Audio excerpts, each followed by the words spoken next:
이 작품은 미우라 켄타로 원작 다크 판타지 액션 장르고요. 1989년 영 애니멀에서 연재를 시작했고 비정기 연재 중이며 현재 39권까지 출간된 상태입니다. 28년간 39권이 나온 셈인데 이 작가의 연재 속도는 독자들의 바람을 유발하고 있지만 그림을 보다 보면 모든 것이 이해가 되는 그런 작품입니다. 여러분은 이 그림이 펜으로만 그린 것이라면 믿으시겠습니까? 보통 만화 잡지는 일주나 격주 단위로 발행이 되는데 이 퀄리티의 그림 20에서 30페이지가량을 1-2주 만에 완성시킨다는 것은 거의 불가능에 가깝습니다. 그래서 최근에는 100% 수작업이 아니라 컴퓨터 작업도 병행해서 하는 것 같습니다. 휴지의 이유가 대부분 건강상의 이유가 많다고 하니 이 작품에 얼마나 많은 열정을 쏟는지 확인할 수 있습니다.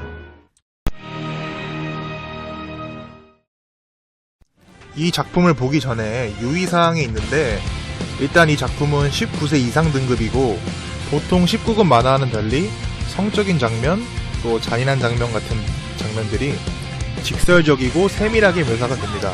하지만 이것은 작품 특성상 최대한 사실적으로 그리려고 했기 때문에 불가피한 부분이고요. 때문에 이런 직설적인 묘사가 싫으신 분들께서는 미리 유의해 주시기 바랍니다. 또한 그림체는 극화체로 초반에도 높은 퀄리티를 자랑하지만 호불호가 갈리는 그림체입니다. 다만 권이 넘어갈수록 그림체가 점점 바뀌면서 객관적으로 보기 편해집니다. 그림체가 바뀌는 것을 독자분들도 같이 느껴보시면서 작가의 인생이 담긴 작품을 즐겨보시는 것도 좋다고 생각합니다.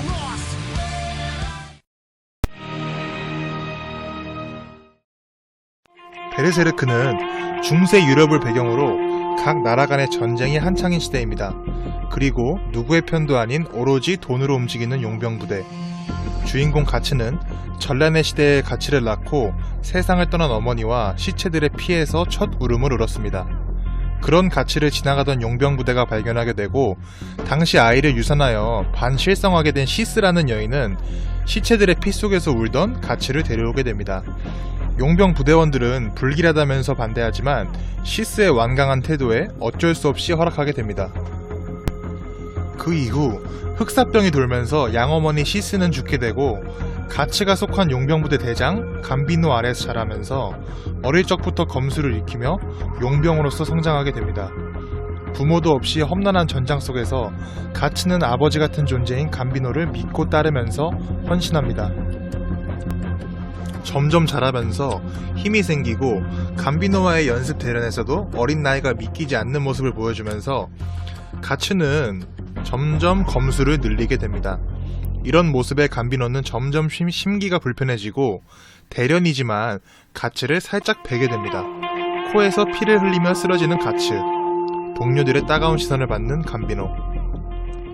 하지만 시간이 갈수록 동료들 사이에서는 가츠가 불길한 아이로 취급됩니다. 가츠는 힘들지만 혼자서 꿋꿋이 버팁니다. 아버지 같은 감비노를 믿으면서. 그리고 드디어 용병으로서 첫 출동한 전투에서 용병단은 승리하게 되고 가츠는 감비노에게 보답하는 마음으로 첫 수당을 전부 넘겨줍니다. 그리고 그날 밤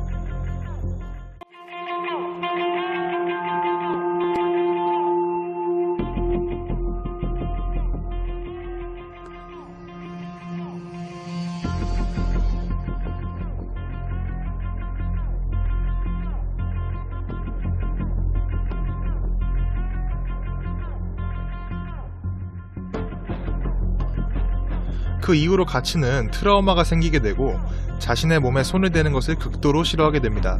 남자건 여자건 말이죠. 그 사건 이후에 다음 전투에서 가츠는 도노반을 몰래 암살하게 되고 감비노에게 다가가지만 아무것도 모르는 눈치인 감비노, 가츠는 그렇게 돌아갑니다. 그리고 다음 전투에서 다리를 잃게 된 감비노는 가면 갈수록 정신적으로 피폐해지고 그 화는 애꿎은 가츠에게로 향합니다. 죽거나 죽이거나의 기로에서 의도치 않게 감비노를 죽이게 된 가츠.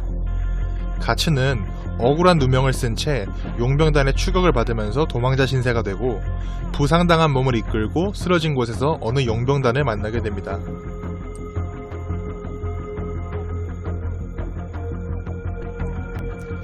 그리고 용병단에서 엄청난 활약을 하게 되는 가츠. 가치의 명성은 점점 더 퍼지게 되고 여러 나라에서 스카웃을 받지만 거절합니다. 給料2ヶ月分と今回の報奨金だ。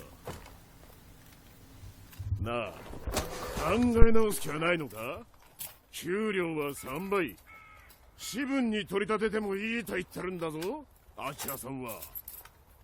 俺たち傭兵にしてみりゃ夢みてえな話じゃねえか。夢？食えんのかそいつ。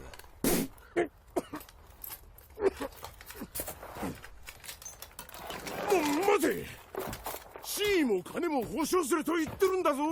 何の不満があるんだ。嫌いなんだよ窮屈なの。 떠돌이 생활을 하다가 한 용병단의 눈에 띄게 되고 그 용병단 중 몇 명이 가치의 명성을 듣고 시비를 걸어오게 되지만 그들 역시 가치의 상대가 되진 못합니다.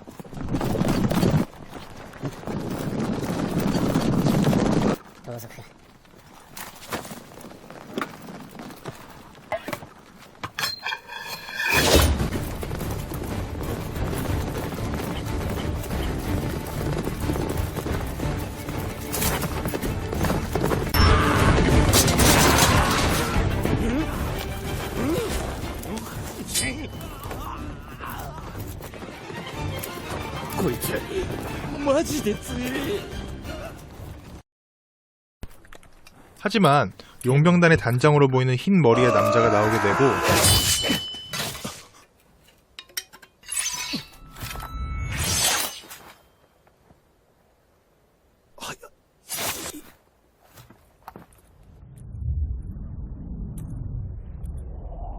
가치는 싸움 끝에 패배하고 기절하고 맙니다.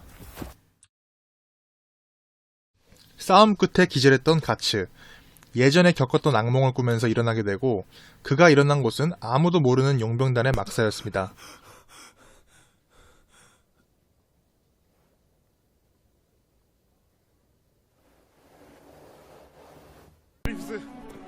그 용병단은 당시 엄청난 활약으로 이름 높았던 메에단.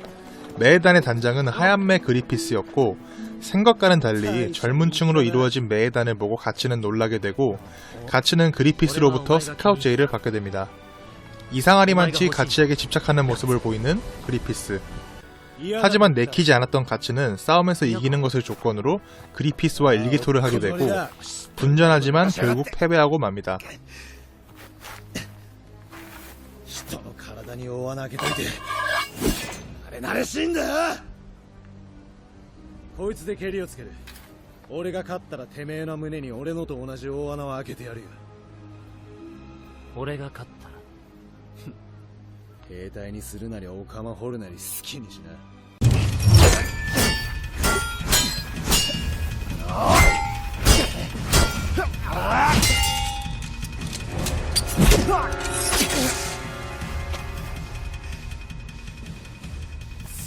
おい見ろよ、あの野郎。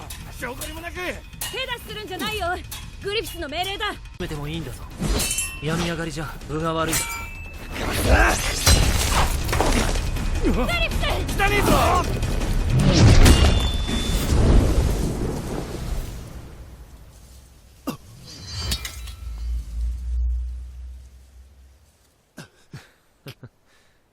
勝つためなら何でもやる。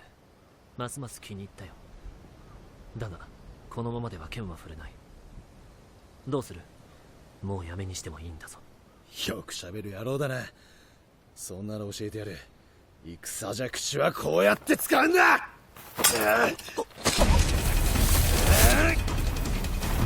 グリフィン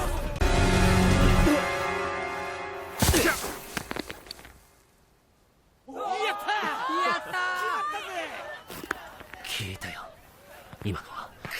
だがこれまでだ。負けを認めるか、それともこのまま肩の関節を抜かれるか選べ。おお、よっしゃー。どうも見やがるってんだ。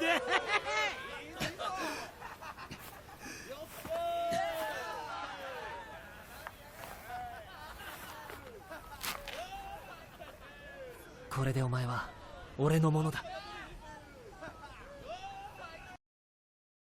たことない。グリフィスは誰にもあんなこと言ったことない。